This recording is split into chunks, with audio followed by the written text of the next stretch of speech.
Large letters on the front form a title, Wirral. The colourful box is illustrated with bucolic vistas. The cover art also features odd-looking humanoids, some short, some taller, some with pointy ears, others with ephemeral wings. Text underneath the title in smaller typeface reads, 3rd edition, Mega Setting Supplements Module. The side panel adds a sword and sorcery adventure board game with new maps and miniatures. Mysterious things rattle inside. What could they be? Dice? Plastic miniatures? A fantastical alternate world full of magic and wonder? None of that witless man from Heimdall fascist dross, hidden behind faux realistic allegory. Wirral is no cliché-ridden apologia for colonial violence. Wirral is pure imagination. It's not. It's for pansies. The man from Heimdall is way more awesome. A blurb on the back reads, tired of the tedium and toil of modern life? Escape to Wirral. Leave behind e-solas and nations with their petty squabbles. Discard electricity, magnets, and boring technological widgets. Succumb to a world of high pasternal fantastique. Unleash your imagination and create an adventure of endless possibilities. Discover the terrible secret threatening Wirral. Can your band of adventurers save the world? Man up. This is about having structured fun. All you have to do is read an intricate rulebook, study an assortment of maps, unfold the illustrated game board, and start rolling dice. In no time, you could be romping through grasslands with low-level characters, hunted by Iskala riders, or battling unspeakable monsters in endless dungeons fraught with danger and despair, conjuring up forceful magics to aid your quest. You pry open the box. Inside you find a folded up map, a small booklet, a 24-sided die, and a little plastic figurine.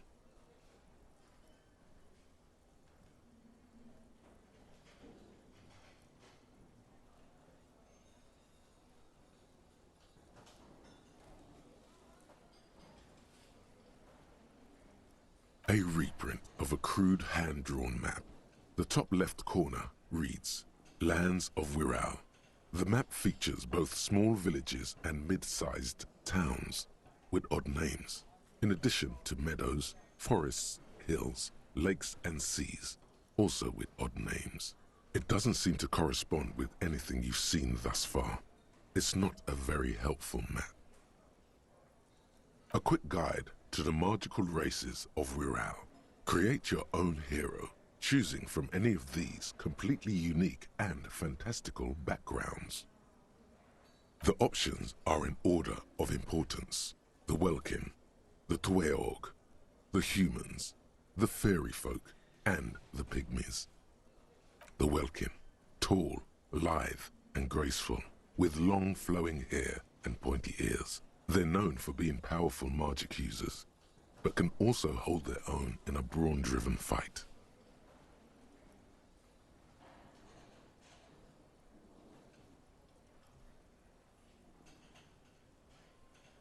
The Welkin come with a variety of exciting sub-races. High Welkin, Forest Welkin, Lake Welkin, and Snow Welkin. But if you're not feeling experimental, a basic Welkin will always do.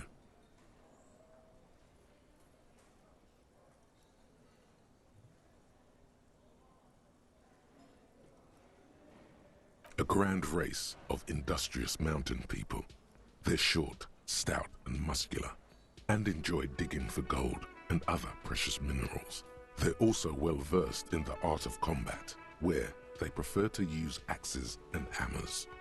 The Tweog also come in a few different sub-races. Hill Tweog, Shield Tweog, and Dark Tweog. They're just humans. What else is there to tell? They're average in all stats, and jacks of all trades. A very small race of flying people, known for being mischievous, full of trickery. They often lure people into their magical traps. There are no sub-races for the fairies. The least popular of the Wirral races, the Pygmies, are short, rotund, and dim-witted. Pygmies live in small villages made of shoddy wooden dwellings. They spend most of their days tilling the earth and smoking their pipes. There are no sub-races for the Pygmies. It's made from some sort of wood and has been decorated with peculiar plant motifs. You place the die into your pocket. It's always good to have luck on your side. You see a man in ragged clothes wearing a lopsided hat and wielding some sort of a firearm. Huh, interesting. A communard. It is not. The communards are not a part of the game setting. I guess someone misplaced it during the packaging process.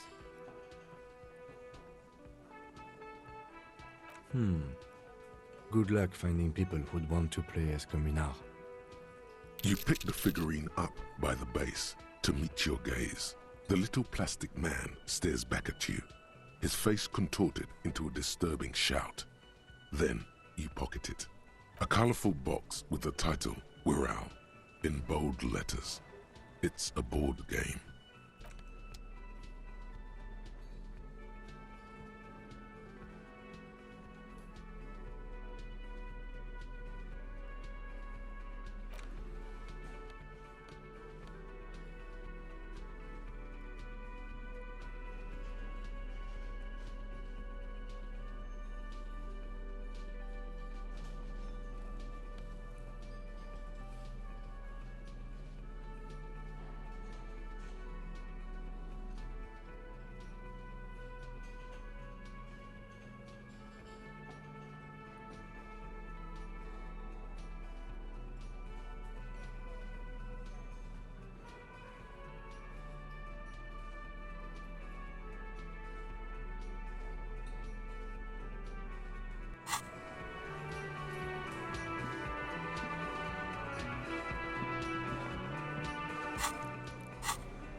In your hands, you hold a brand new copy of the game, Suzerainty.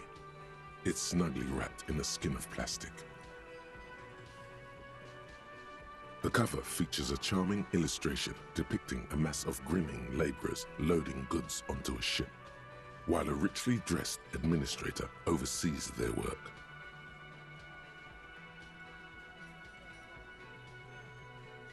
The box has a nice heft to it.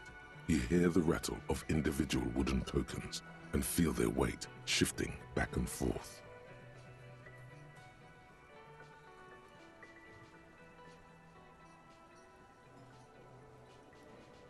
What treasures wait in store for you? Even before you open it, you can tell that this will be a meaty game of grand strategy and complex player interactions.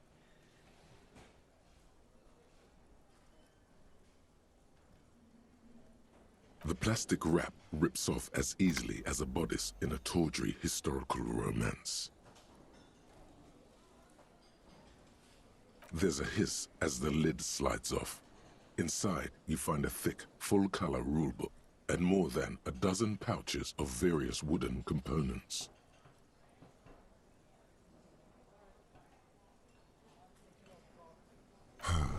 Savor that new board game smell. A mix of wood, paper, and ink, all wrapped in the sweet must of cardboard. Welcome to Suzerainty, a game of economic strategy for the whole family. The rulebook is sumptuously illustrated and thick as a Gradian novel.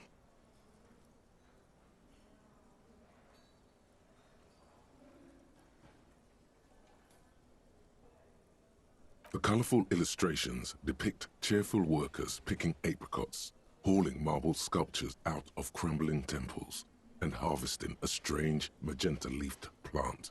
Everyone is smiling.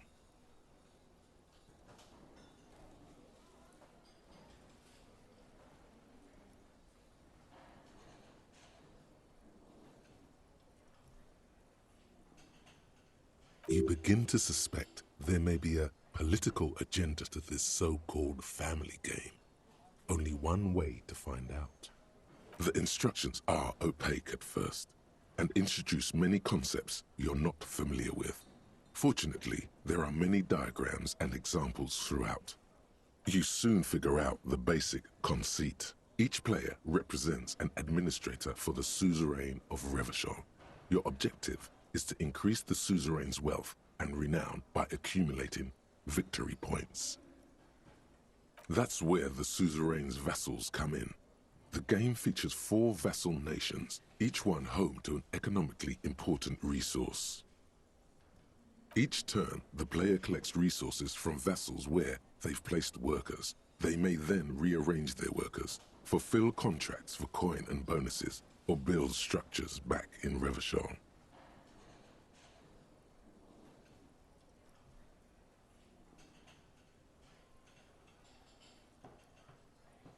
As you leaf through the pages, your eye catches on a sidebar labeled Advice for Beginners.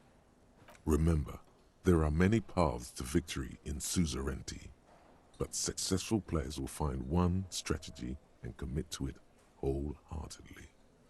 Boring, boring, boring. Tear up this rulebook and commit some old-school atrocities. The actual scoring system appears infinitely complex, with a series of tables and appendices required to compute each player's final victory point total. You skip that part for now. You open up a number of pouches containing wooden tokens. There are also several punch boards with other cardboard components that will need to be punched out before you can play. You hold the open game box before you. The lieutenant looks over the rulebook before he sees something that makes his eyes go wide. Holy shit. The average playing time for this game is 1 to 6 hours. I'm not sure we can afford to set aside that kind of time for a game. So he says, but his gaze lingers a moment longer on the rulebook than is strictly necessary. He could make time, if he really wanted to. You open up a number of pouches containing wooden tokens. There are also several punch boards with other cardboard components that will need to be punched out before you can play. Each cardboard token makes a satisfying ch as you pop it out. Soon, a neat pile of cardboard coins and counters has accumulated before you. What? You're not going to offer to let me punch any of them out? In addition to the worker and building tokens used by each player, there are also several piles of colorful resource tokens, each representing one of the game's 4 principal resources. From the Empire of Safre, orange apricot tokens. From Ilmarat, the ancestral name of Ilmara, gray marble block tokens. From the Seminine Islands, white sacks of sugar tokens. And from Supramuindi and Sarah Maritza, magenta tokens for unprocessed cocaine leaves. Oh, those are nice. You hold the open game box before you. What is detective work if not an elaborate game? You need logical inference, attention to detail, the ability to analyze your opponent's motives. I do feel like my thinking has become somewhat rigid. Maybe a little diversion to keep the mind limber is just what's in order. See? He's doing the hard work himself. All he needed was a little nudge. Alright, you've convinced me. How do we play? You explain the basic setup procedures to the lieutenant, who seems to be a quick study. You each take your bag of tokens and counters and unfold the board between you. In the center is the crown of Revachol. Radiating outward are her colorful vessels, each one supplying some raw material desired by the suzerain. Apricots from Safre, archaeological treasures from Ilmarat, sugars from the Seminine Islands, and magenta cocaine from Supra Muindi and Sara Maritza. There's also a neat little log to keep track of your progress in case you need to put the game away and return to it later. The lieutenant goes first. He draws a contract card and moves several of his workers to the Safrey territory of the board, and the others to the Seminine Islands. All right, Detective, your turn. You have a few options available to you. Will you try to fulfill contracts right away, or rearrange your workers to maximize production on future turns? Remember what the rulebook said. You will want to choose a strategy early on and stay committed to it. You draw a contract card offering a number of coins in exchange for archaeological treasures. You place all your workers on the Ilmarat territory. On your next turn, you produce 6 units of archaeological treasure and fulfill the contract for a handful of coins. Not bad, Detective. But not good enough, the lieutenant seems to be saying. As he completes his own contract card, the lieutenant is rewarded with 4 coins and a round wooden token that he places in the center of the board. That's a market. It's worth 2 victory points. Don't worry, it was mostly just luck. You'll earn some points soon enough. Points are nothing. They don't exist. They're just an arbitrary convention that games use to reward or punish players for certain behaviors. If points are really arbitrary, as the lieutenant says, what's to stop you from playing the game the way you want? Game designers, I imagine? There are some paranoid types who believe the moral intern keeps detailed score sheets for everyone in the Real Belt. But that's obviously nonsense. Otherwise, no. There are no points, just your actions and the consequences of those actions. That's just the way it is. Now, I believe it's your turn. Glancing over the board, you see several possible strategies. Pressing more workers into service would increase your economic output and help you to survive a possible conflict with the lieutenant. Or you could ignore your labor supply and focus on fulfilling contracts for points and resources.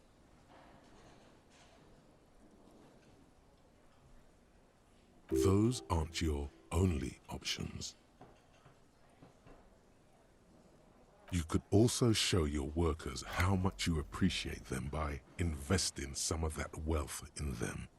After all, they're the ones producing wealth for the Suzerain. Well, sure, you can do that.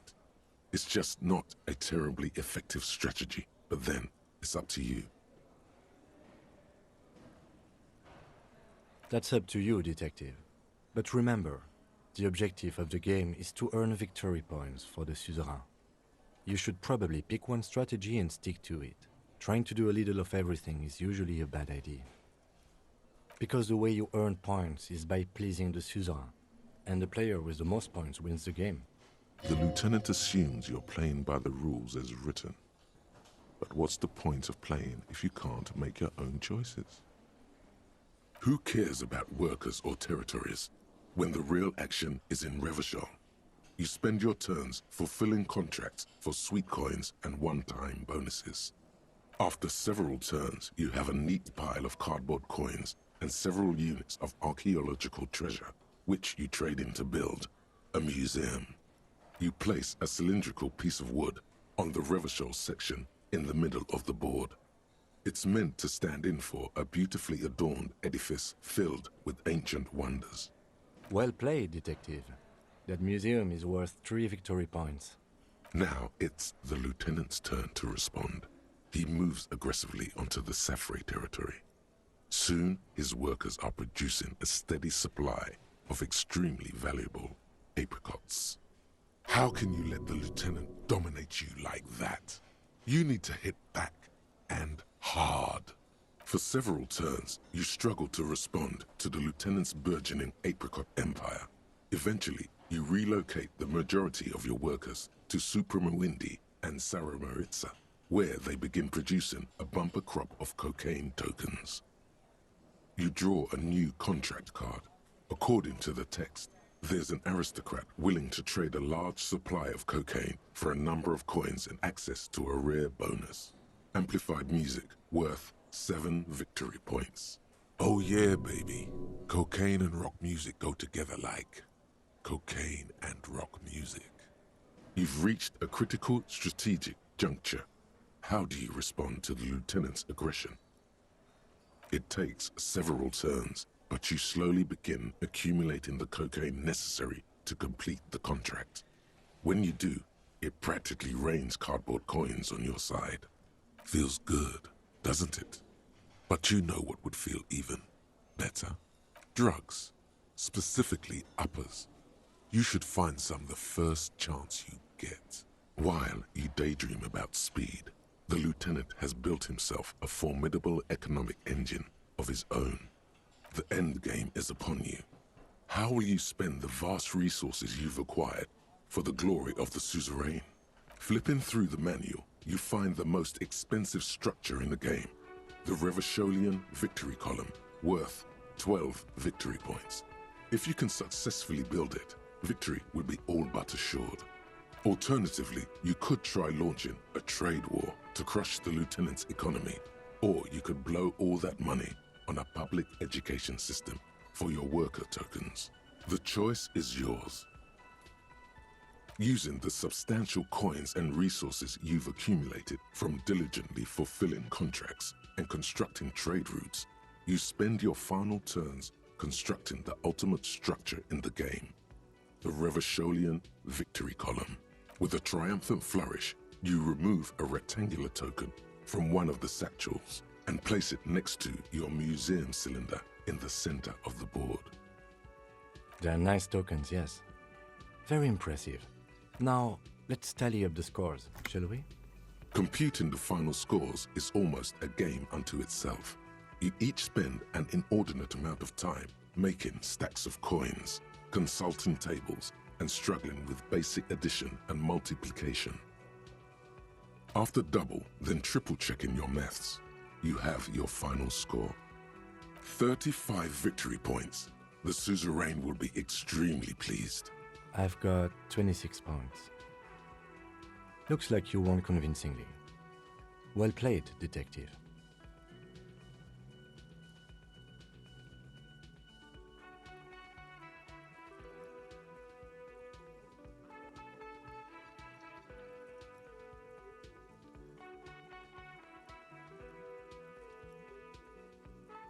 Now let's clean up and get back to work.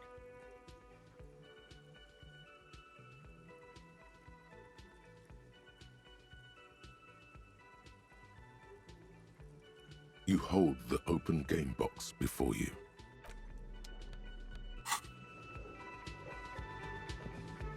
Yes?